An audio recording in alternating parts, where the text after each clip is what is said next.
inu mwana watu wachoka nkono, inu mwana watu wachoka mwendo, inu mwana watu mkatimu, inu mwana watu mabala tukisha kuona blue eye, inu amesha kumenya mwana boom. Kuyambira president opanga constitution ya Malawi majaji ndi judiciary ya chinyengo yokubawa macriminals kwa kumwamba takulandulani pa Malawi and cameras guys. Nzimayi ameneyo amene ali Pido International amene ndithu amamenyera ufulu anthu a Malawi amene ali ku Malawi komanso kunja kwa dziko lino. Ntchito tomwe munthu uyu amayigwira guys, komanso akafuna kutokota nayenso ndithu simungamuyambira ande just a little bit, just pang'ono pokha za zomwe wayankhula. Bwera nawo tuma example ina achichola Minister of Finance anachoka ndi drama zambiri mbiri from Lilongwe kumapita nazo Blantyre. Apolisi atagwira mifuti kufusidwa drama izo no ndipita kutembenuka. Now I'm gonna go with I'm gonna go by my car. Apolisi amene amayeneleka to be there for Malawians with the guns following him and protecting him. How much does he earn as a minister? How much does he earn as a minister? That's why you see people like me. I will block 2 to 3 or 4, 5 of my brothers as long as I'm saving 6 of them. I will block 2 of you so you understand this is the where you belong. This one has to be protected. You cannot protect one man over 18 million people. Yet those 18 million people are dying with hunger. You call yourself a policeman with a gun. You are protecting a minister who is carrying a bunch of money. How much money does he earn? It's your responsibility as a police officer. Kumugwira ndi kumumanga. You are a minister, but I'm telling you, you are there because of the citizens, Mizika. Now, I will only release you only if I have the full information of this huge amount of money. None of them did it. You wonder why I say, Malawian men, you have failed the nation. That's part of it. Mufuna mumveina. Inu yaku ku parliament sumuna imve.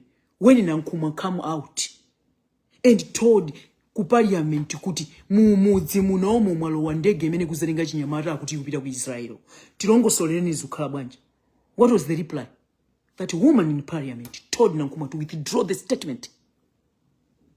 I worked with Nankuma, personal assistant. I said, tell him at lunchtime to never withdraw that statement. Nkani he have been doing it. This is 3 weeks now. This looks like human trafficking to me. What happened? 2 days. Malawian youth left the country to Israel, singing, "Aona so Nankuma, wakaula Nankuma, aona so Nankuma, wakaula Nankuma." Nankuma is in his house with his children, protected with his bodyguard. What happened next? Oh, we are suffering here. Our money, we are not receiving. Yet, the very first videos, they were even holding money. I said, when somebody is even human trafficked, the gun is beside you. Count this money and tell people, we are happy here. And nobody was listening. What happened next? Their pay was going to their accounts in Malawi. You know, you are in South Africa, your payment you will be receiving in Malawi. Is that making sense? But I tell you today, nobody apologized to Nankuma.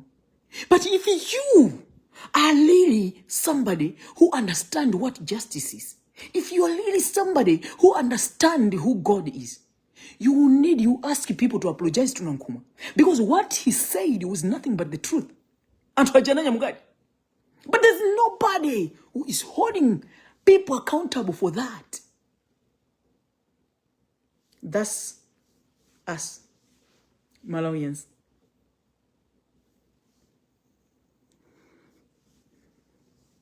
We are very idiotic. And with no shame. From our leaders, we are a God-fearing country. They don't fear God.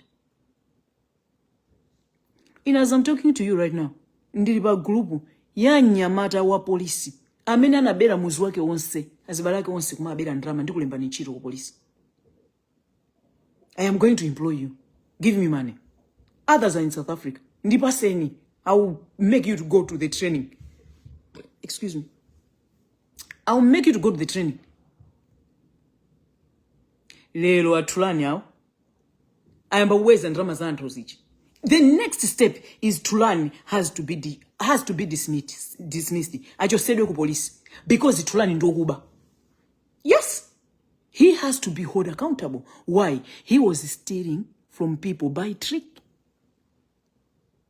There's no such as Chibali. You cannot do that to people that are struggling. They need a job, and you are coming with your tricks. So we need to hold one another accountable for the things that we are doing. Nkani mene nabwera pano ndi amayi amene akuti akubweza thandizo limene iwowa apasidwa. This is what she told us. Amuna wa mapanga business ya nsapato za mbelo. Tikagule nsapato za mbelo. Nsapato za plastic mwaona zija. It was the balance mene, and I said no. Belo musalisegule. Akasegule uka.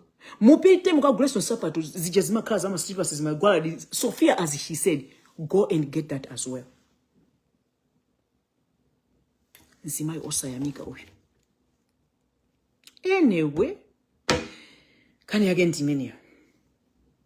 So tikakamba nkhani ya awamayi uyu mfiti Linda waku machinjiri adakali nkati nkhani zake nisonena kuna kuti Alinda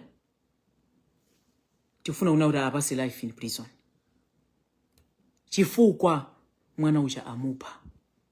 But the good thing is we have our brother from another mother, Mada Chinguo, may God richly bless him, wapeleka 200,000 kwa amaiwa.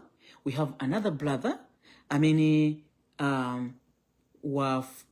nina kunena kuti akufuna kuti mwanayo obanda mwanayo afuna kunena kuti apitisidwe ku chipatala cha Pentecoste iyi muti chani Adventist kuti akaonedwe chifukwa kumene anapita ku Queens angonena kuti yayi mwana ipachoka apa, but there is no help imene wathandizidwa kuti apa pachoka. Now what is happening is iwowa akufunisisa kuti mwana kongola mwana ndadakali wang'ono. Now akufuna kunena kuti pamene akunena kuti pachoka ngati pakufunika kuti paikilidwe chisulo okapena athandizidwe mwana uja. Kuthandizidwa kumene mwana iwo wathandizidwa ndi kwa fast azini munthu osauka kopanda ulemu. Osalongosolera bwinobwino ndikungonyamuka kumapita naye ku nyumba mwanayi nkati mwake adakali ovulala. Now in another way, Abanda, our brother, wanted the well-being of mwana from the inside. Kuti madokotala oziwa ndithu zoziwa kuthandiza akamupange ujeni amupange cheki nkati monse ndikuona kuti apapa ngati pali fupa limene lapangidwa disconnect aliike ndipo agwire ntchito. Iwowa will be taking care of all the expenses. The reason I posting kani pano pa page ndimazuwa kuti somebody is gonna come to rescue this person. If I and my team cannot, someone will come on the way. So mwana menei wapeza nditu. I have pictures ya Mada, our brother Mada amena mayankhulana nawo on video call. Ndango wapempha kunena kuti amayiwa phone imene mayankhulana nawo on video call amakala ndilira kwa neba. So ndayapempha on the 200,000 imene atumiza panopo kuti atapasa auze kuna kuti atengepo a little amount of money akagule phone yoti people can call her directly. Monday akhala kupita ndi wa team ya Pido ku one of the hospitals kuti akathandizidwe. From there mwanayo akathandizidwa kumene kuchako uhiye kunena kuti kodi vuto lake ndititi makamaka limene tita auze our brother Abanda, then we'll take it from there. Ngati akufunika kuti azipita kuma phase of therapy kuma whatever mwanayi kuti athandizidwe. Mwanayi anavulazidwa chinyinda ichi chakuma chinjirichi mfiti nthakati ya munthu chisiru cha munthu chopanda tatu chopanda olo kubola mitima yake yonse yozaza ndi tatu mitima yake yonse yokhoma yozaza ndi izi zokhomazi tanzake tinazika kunja nkati mwathu nkukhala moti Mulungu azitigwirisa ntchito pakuti Mulungu amaona mtima. Mulungu kunja kwalibe nazo ntchito mumakhala nazo ntchito ndinu Amalawi. Umbuli uja woti wakudzikani sufuna kupanga understand life. Mtima wa munthu ndi umene Mulungu amakhala naye ntchito. Mulungu amakamulowa munthu akaona kuti mkati mwa mtima muja mulibe mabala, mulibe zokhoma zoti zimpinga, ndi amene amakamugwirisa ntchito. That's when you understand kunena kuti tattoo yakunja iyi. You see, but you don't judge. We listen, but you don't judge. That should teach you. Linda kutereko. Mwamba mtima mwake muja mwalinda tifuna tikuze nimene muli. Let me show you ngati simukuziwa. Linda, nyinda wako machinjiri. Mwaona hapa. Matatu ngata wao mwaona wao sewa. Can you see this ones? Zili nkati mwalinda. Let me show you. I want you to see the blackout of this my little 2 guns here. Can you see these 2 guns here? Kati timene tititi. Ntima mwalinda mulichocho. Ndinkana linda. Kani standi. Ndikumutenga mwana wang'ono chonchicha. Ndikumumenya. Not only that, ndikumutenga kwa mulowesa magalo nkumamuluma mwana uja. Nyinda pa Nyinda. Iweo akusekele. Now, another thing. Constitution yetu ya Malawi. Kumwamba atose tukukapya. Kulibe ukonda atikuyambira president. Aliyese opanga constitution ya Malawi aliyese kujahena. Kulibe kwabwe. Chifukwa, we need to change. When it comes pa section imene ya anai. With evidence like Yalinda, they don't need to be given bail now. There is no such a thing. Ana manager whosoever abuses the minor, whosoever stand and did evil to a minor, you cannot give that person bail out. Oh no, she's not guilty until proven guilty. Mwana watu wachoka nkono. Mwana watu wachoka mwendo. Mwana watu nkatimu. Mwana watu mabala tukisha kuona blue eye. Mwisho kumenya mwana. Boom. Kuyambira president. Opanga constitution ya Malawi. Majaji ndi judiciary ya chinyengo yokubawa. Makriminosiwa. Kumamba. Kulibeko. Nangati kuli heaven. There is no place for people in Malawi. No. I understand that the person is not guilty until proven guilty. But if I can be given a chance to change the constitution, to change Malamulo, papa, on minors, on any story of a minor, I can do it this minute. We have evidence. Which one is not guilty until proven guilty? Tell me which one pa uyunyinda wako machinchiti is not guilty until proven guilty. But itu pa our sick. Pa mene papa pa constitution imene. Akuendeka antu ayambe kuganisirapo. The evidence is there. Linda wamupwetika mwana uja. This is not something that as a parent or any mother, including anyone who is my enemy, I can wish somebody to go through that. You know, I came home yesterday.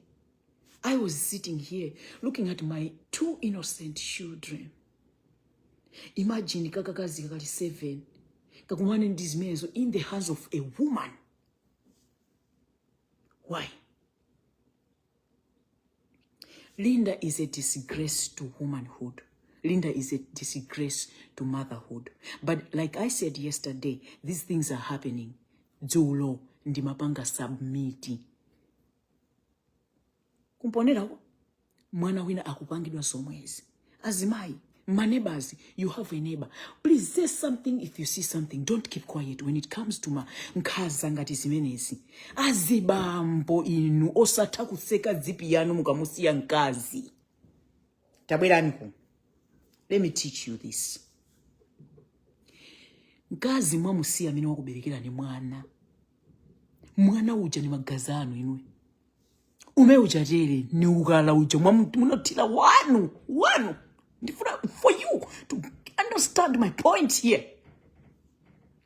If you can understand the mother, the biological mother to this innocent girl, she said, Nyinda amatenga zisekerero kumaosha pa moto ndi kumamocha mwanayi in presence, in front of the father. You know what this man was doing? Is kuonerera muntu kutenga maliseche yake aje olo iyeyo wakhala chonje anthu kubwera kumamenya maliseche yake aje yeyo sasipanga protect. This is exactly what Linda was doing, disrespecting him. And Malawi police abambo imene kaso yamangi chifukwa there were two people against an innocent child who was so defenseless. This man has to be arrested. Abambo aka mwana uyu akuyeneka sekeredwe kundende. Muliko azibambo ambiri. Inuyo you concentrate and focus on mukamango ayangana a stepmother ajamatako basi maliseche. What you think, what is occupied in your head is kumaliseche. You don't understand to protect your own ukala. Tete zani ukala one. Magazan, that's your blood. Nifake ndiku yuza mawa minu wakuti mumvese. Muli kwambi, you entertain zima yu inoke mwaka mutenga kunjira huko. Nkazi wako yamba tundu yamba. Do you know part of the story why Linda asked kuti abambo waka mtenge mwana uchi? Mwana yu anakitenge doka sido kwa gogo wake. Kwa abambo. Linda imene ndinsanje kuti abambo waziga wilirana ndi. Whereby deep down my heart I can say kuna kuti ati yokaona ati mwina alipo wina kana panga snitch kwa muzo kuna kuti abambo ajata kapita kuku mwina amaka kumana ndakaza wacha. Why? Banja loyamba. Ndi banja loyamba. Kulibe perfect marriage. Kulibe perfect relationship. Then funa ndikuze, there is nothing so difficult that you can sit down and discuss and understand one another. Do the right things. Abambo awawa mwana uyuyu asazaya yankhuliso moyo wa once.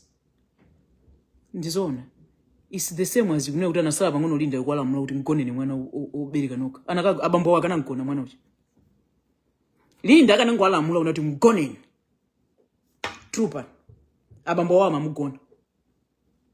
You know why? Akawo mwachizi wachisekerero cha Fanta, how chisekerero cha Fanta. Mafuta olomaza kangoti don't talk kudontesera apa. Don't. You know how it feels. Ndiye chisekerero chija chikafire chimeja iye uchakachigwire ndi sanza iye yakuopa kupya ndi kutenga chimene chende kumumata mwana.